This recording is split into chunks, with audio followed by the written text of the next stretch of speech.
কেউ আপনাকে কাঁদায় অন্যায়ভাবে,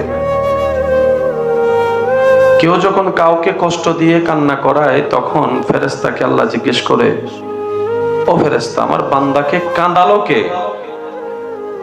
আমার বান্দার চোখে পানি আনলো কে?